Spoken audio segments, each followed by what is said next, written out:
Ashton Torgerson shocks the sprint car world. RTJ stays hot. Alberson solidifies his spot. JG scores. And Dale Earnhardt's grandson makes his dirt late model debut. Let's go.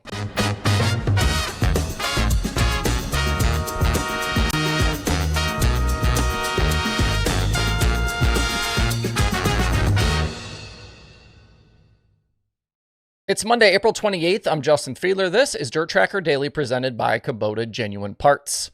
We'll start your week off with the stunner that was 410 sprint cars at Sunday at BAPS Motor Speedway. Davey Franick and Troy Wagaman Jr. your front row, with Wagaman quickly to the lead. Lurking, though, was Ashton Torgerson in that Shark Racing 1A. He started fourth, was third on lap 1, second by lap 2, and he drove by Wagaman for the lead on lap 7. He led the rest of the way from there for his first career 410 sprint car win. It was a 1.6 second margin of victory over Chase Dietz, with Danny Dietrich going 14th to 3rd. Torgerson shocking the sprint car community going into Central PA and winning in just his second start in the 1A, a ride that I think it was clear a bunch of people thought he didn't deserve. It's been a wild ride for Shark Racing in recent weeks, with Jacob Allen announcing his sudden retirement, and then the team hiring Cale Thomas, only to fire him 3 races later after 2 crashes, and then to replace him with Torgerson. This move to hire a young driver with so little experience drew a bunch of criticism last week, which put especially Jacob Allen on the defensive. He popped up in a few places online, defending the move and going at some of the commenters. I also had some folks tell me he called out some media types, including me, for our coverage of the situation. It's funny, though, I don't remember even rendering an opinion on the subject, except to say that it sucked for Cale Thomas to quit a ride only to get fired. Imagine how mad Jacob would have been if I'd actually said something negative. Anyways, I don't think there's a soul in America who thought Torgerson could leave the weekend with a victory, but yet on Monday, here we are. I've already seen comments today from folks trying to diminish what Shark did yesterday, but make no mistake, Torgerson beat Chase Dietz off the start, then flat drove by Davey Franick, a guy with a lot of 360 success, and then Troy Wagaman Jr., a guy with a lot of success in Central PA. He was unable to hold off Dietz and Dietrich down the stretch, with those guys being 2 of the top drivers in the area. And this wasn't a rubber down track or a rain shortened race or a lucky super speedway finish at Daytona or Talladega. Torgerson was fast, he was aggressive, and he didn't do what a lot of drivers often do in situations like this, and that's screw it all up with mistakes. This is a win that's going to have folks talking for a while. Going forward, I still think expectations should remain low even with the success. This is still a driver with not much experience, and I wouldn't be surprised to see the competition around him take him a bit more seriously going forward. But what a way to arrive on the scene. It does sound like the 1A seat might still be fluid, though, and the last I heard is that Torgerson isn't guaranteed to be in it every week as the season progresses. Last night's performance might have them rethinking things a bit, though.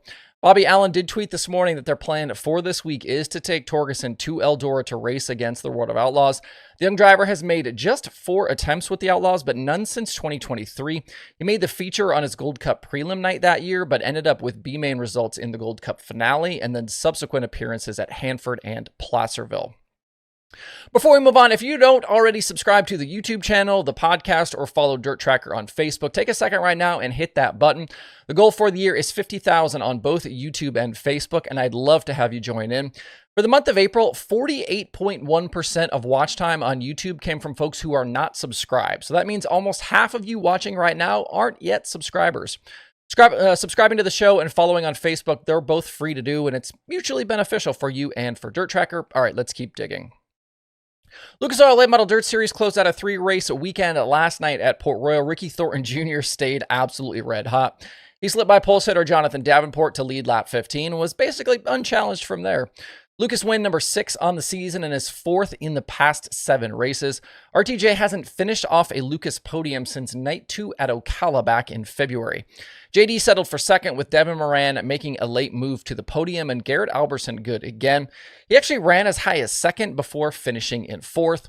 With Brandon Overton and Dalton Wilson finishing further down the order, that 4th for Alberson really padded his margin for that final chase position. He's got 65 points on Overton headed to Circle City and Florence later this week. Alberson has finished 6th or better in 5 of his last 6 starts, and that's really what's vaulted him to 4th, combined with some of the tough luck for Overton.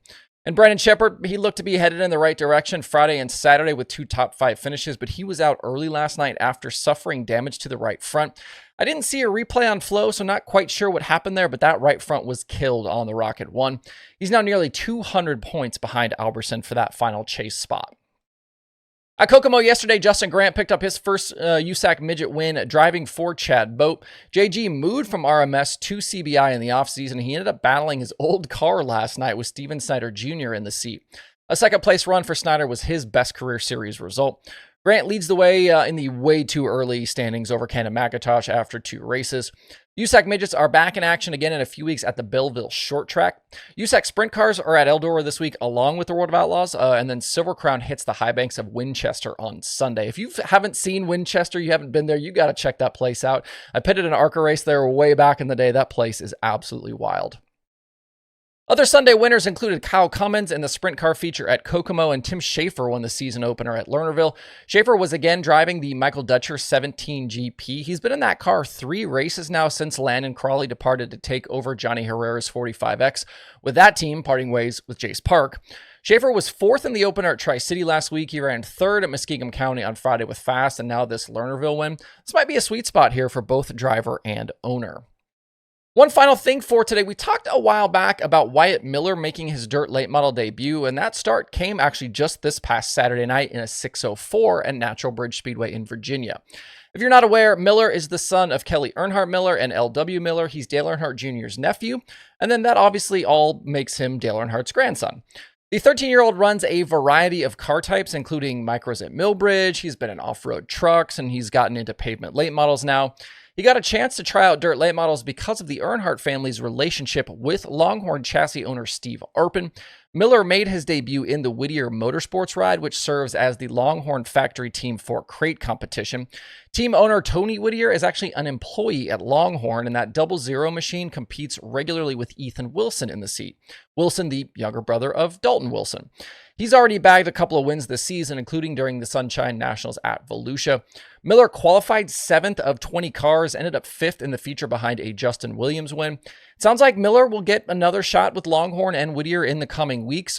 I don't know that the young driver has a significant future in dirt late model racing coming, but it's great to see him at least expand and get some experience in a bunch of different types of racing. With his family history, it certainly seems like pavement racing is probably the direction he'll end up going.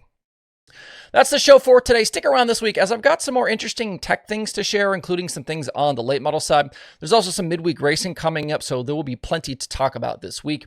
Hope you guys have a great Monday out there. We will see you right back here tomorrow.